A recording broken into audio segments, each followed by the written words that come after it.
Welcome to Indieality. This is the second episode of Hidden Indie Gems, a series where I recommend you the best indie games that deserve more recognition. Today's game is Tunic. I'm going to start with a quick description of the game and then move on to my personal thoughts and experience. But first, take a look at the screenshot from How Long to Beat if you wanna know how long it takes to beat the game.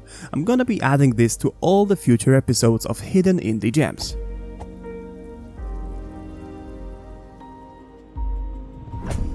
Tunic is an enchanting and visually captivating indie adventure game that transports players into a mesmerizing world of magic and mystery.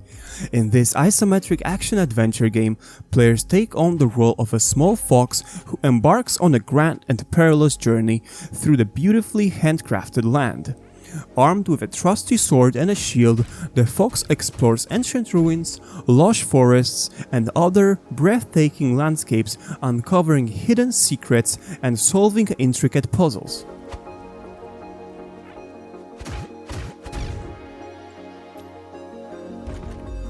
As players progress, they encounter a variety of peculiar creatures and formidable foes, each with unique behaviors and challenges.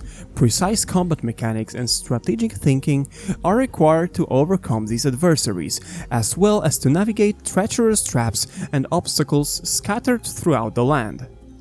Tunic stands out not only for its captivating gameplay, but also for its evocative art style, which blends minimalist charm with richly detailed environments.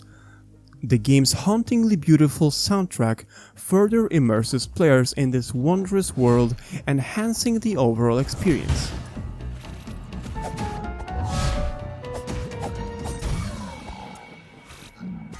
Throughout the journey, the fox discovers the remnants of an ancient civilization, unraveling an enigmatic lore that adds depth and intrigue to the narrative.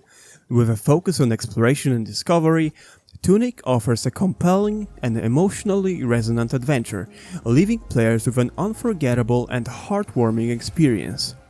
Whether it's unraveling the mysteries of the world or simply relishing in the tranquility of the landscapes, Tunic is a magical gaming experience that appeals to players of all ages and backgrounds.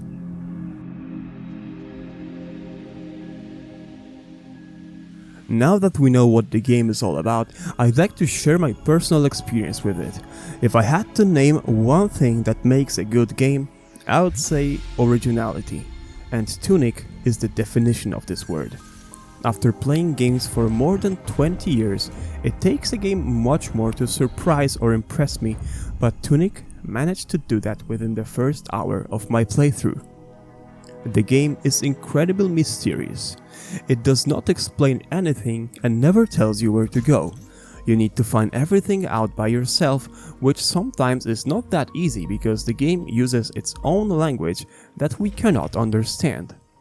Tunic contains an instruction booklet which explains the game's mechanics, but its pages are scattered all over the world and it is our task to find them. The booklet, though, does not help us as much as you could expect, as it is also written mostly in the unknown language. We need to analyze the pictures and the English words in the booklet to guess what the weird symbols could possibly mean. And no, these are not just random symbols. The game's language actually makes sense and can be translated, but that takes a lot of dedication to say the least, and is not necessary to beat the game.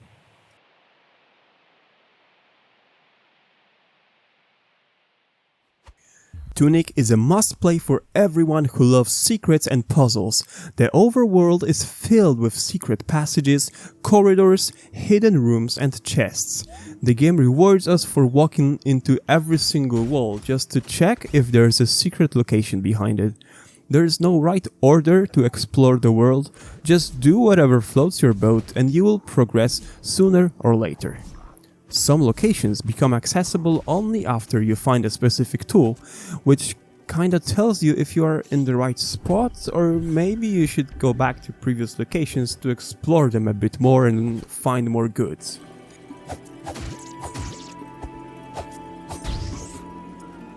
Whenever you find a new item, You don't even know what it does, and there's no way to find out other than testing it yourself.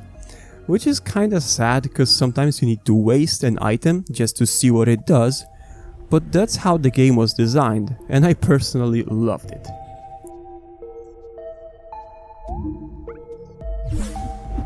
Something that surprised me a lot is the difficulty of the game.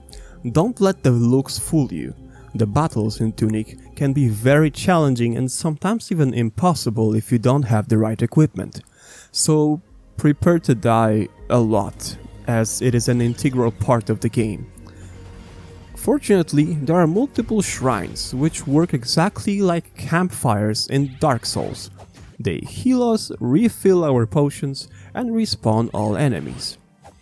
It is impossible not to mention the art style of the game. The developers managed to create a style that looks incredibly charming but not childish, which in my opinion is really hard to achieve. The graphics, the mesmerizing soundtrack, and the gameplay full of mysteries turn Tunic into an incredibly immersive game that will most probably cause you to lose the sense of time like it did to me.